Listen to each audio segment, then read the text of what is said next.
What's up everyone, this is Bill. In today's video I'm going to show you step by step how to get the PVinfo file off of your DYNOJET PV 3 or PV3. Okay, the info file is a very important file.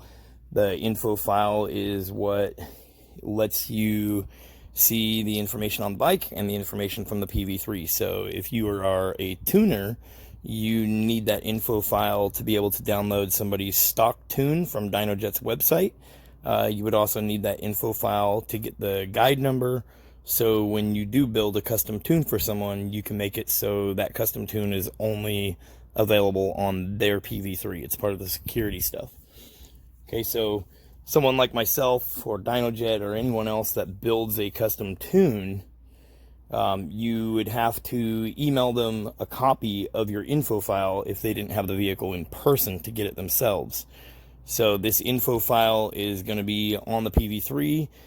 You're going to need to plug it back into a computer, and then you're going to need to send it in an email and attach it to an email.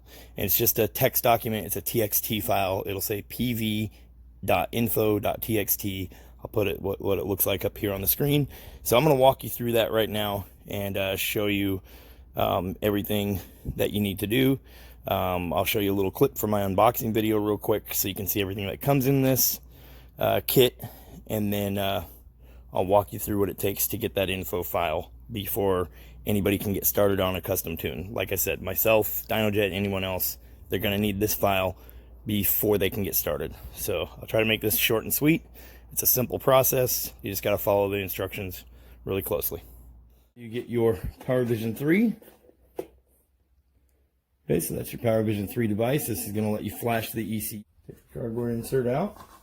This is the cable. This is the diagnostics port on the Can-Am Ryker. Is under the hood on the left-hand side. You also get your USB cable. This is what's going to plug the PVision 3 into your computer. Okay, so what I just showed you was just a little clip from my unboxing video showing what comes in the PV3. Obviously, I have my PV3 for my Can-Am Ryker mounted to the Ryker. You absolutely 100% do not have to do that. Okay, you don't have to leave it mounted on the bike. It does have gauges and stuff that you can use to show all kinds of stuff. You can show requested torque, requested AFR, coolant temperature, all kinds of stuff that you can show on there, battery voltage, throttle position. But you don't have to leave it mounted on here. Okay, you can flash your tune and be done. So I'm going to walk you through what it takes to get your PVinfo file. Okay, so you got your PV3 out of the box. Ignore the fact that mine's mounted to the bike. Right? So your PV3 is out of the box. You're going to come to the hood. You're going to squeeze two little clips here and pull straight down. And that's going to get your hood off. And then over on this side, right next to the fuse block, you're going to see a little gray plug, and it's going to have a little cap on it, and it's going to be slid up onto the plastic. Slide it off the plastic, undo the cap. This is your diagnostics port. Okay, and it has 1, 2, 3, 4, 5, 6 wires coming off of it. Okay, that's your diagnostics port. You can't mistake it. It's the only thing that's in here that's not plugged into something. And these instructions will work with any vehicle getting the PVinfo file. I'm using the Ryker as an example in this video. Okay, it's the same process. Plug into the diagnostics port. The vehicle is completely shut off. That's how we want it. It cannot be turned on while you do this. Never unplug or plug in the PV3 while the vehicle is on. You can corrupt the files on the PV3. Okay, same with the computer. Always exit off the file folder or eject device before unplugging it. Okay, so now we've got our cable from our diagnostic port plugged in, and now we're going to plug the other end into the PV3. So I'll show you what that looks like.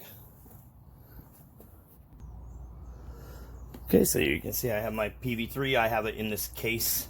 There's links to the video for this case as well. This is an all aluminum case that DYNOJET makes. But so our cable has a little clip right here that you push down on. You'll see it's got the USB cable and the diagnostics port cable. I'll get a close up of that. This is your cable for the diagnostics. This is cable for USB.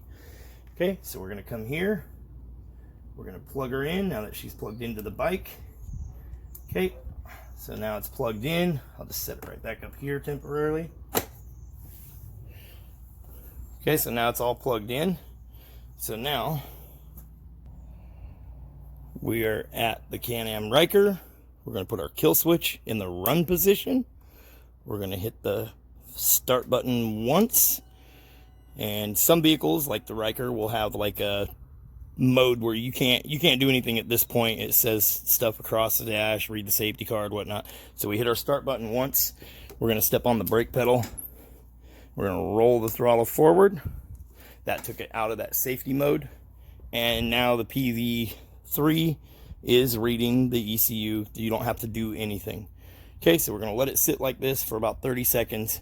If the bike shuts off on its own, that's fine too.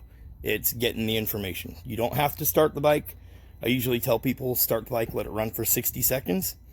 That guarantees that it's going to get the info file, but you don't have to. This will work right here. So, okay, it's been about 30 seconds. So now what we're going to do is step to the other side. We're just going to remove the key. It'll shut down on its own. And now our PV3 has the info file. Okay, so I'll put our key back on there. We don't need to start it back up. We don't need to do anything. Okay, so now, like I said, we're going to unplug the PV3 from the bike. Now that it has got its info file, and we want to make sure the bike is off. Like I said, you can see on the dash here, everything is turned off completely. PV3 is turned off completely. It is safe to remove the PV3. If we to get the info file, this is the steps we need to do. So now I'm going to remove the PV3. You can unplug it from your diagnostics port. You can unplug the cord from there, however you want to do it. But we're going to remove it. We're going to take it in the house and go to the laptop. And then I'm going to show you what it looks like at the laptop. Now we are at the computer. And I have the PV3 here. And we have the USB cable that came in the box. So we're going to plug the USB cable into our computer. And we are going to plug it into the USB port on the side of the PV3. PV3 is going to come on. Remember, we're not going to push nothing. Now, you may see a lot more stock files which end with STK, or the DYNOJET tune file which ends with DJT. You may see more of them here. The only thing we're interested in is this info file. So, if this window did not pop up, okay, you're just going to look in your directory here, and you will see it right below our C drive. You can see PowerVision, PVinfo. Okay, and ultimately, you can open up any folder on your computer, and you'll see this on a Windows computer. And keep in mind, this will only work on a Windows PC. Okay. So here is our PowerVision. Let's close this. I'll show you how to get to it. So we can go here to File Explorer, or you can go in here and find your File Explorer. Okay, so we go right here, File Explorer. You see if we scroll down, we have PowerVision right here. Okay, and it'll show us. So we have our PowerVision open right here. And what we're looking for is PVinfo. So we will go to this folder. This is on the 4.5 update file. Anything newer than this, it's going to show a folder. It may very well show your PVinfo file just sitting here. All a tuner needs, or DYNOJET, or to find your stock file, what we are looking for is this. So you'll see pv_info.txt. Okay, that is what we are looking for. Okay, so we will click on that. That's what we need. No need to push any buttons on the PV3, nothing like that. Okay, so we need this out, but we are going to go to the email. So if we are going to send this to someone, like myself or DYNOJET or anyone else, or upload it to DYNOJET's website. Okay, so we can go here. Okay, we'll go to in the field here, and we'll go to attach file. Okay, under attach file, I'm going to go to the PowerVision. And you can do it straight from the PowerVision, or you can download it to the computer, copy and drag. We're going to go here. We're going to go PVinfo. And now you can see there it is copied over into the email. Now I can type in the email address I want to send it to, and I can send it to the person. Okay, so that is how it's done. That's how you attach the info file to an email. That's how you would get it uploaded to DYNOJET's website, anything else.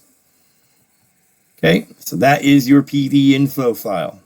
Okay, don't forget, when you are done, you have your PV3 plugged into your computer, you will exit off of the PV3 file folder. So you can see here, I'm on the PV3 file folder. I'm going to hit exit. Now, it is safe to unplug the PV3 if your computer does not have this option. So you should see a little arrow here. If you go down to your drop-down bar, might be on the side, whatever, you'll see this little thing that looks like a USB stick right here. Click on that. It says eject PowerVision. Now, when you look at that, it's no longer there. The PowerVision is now ejected. It is now safe to unplug the PV3. This will keep you from corrupting any files or doing any damage. Remember, it's an electronic device. It is delicate. You can corrupt the files on it. Just like any SD card or a flash drive, anything like that. If you just rip it out of the computer while it's on, you risk corrupting the files and doing damage.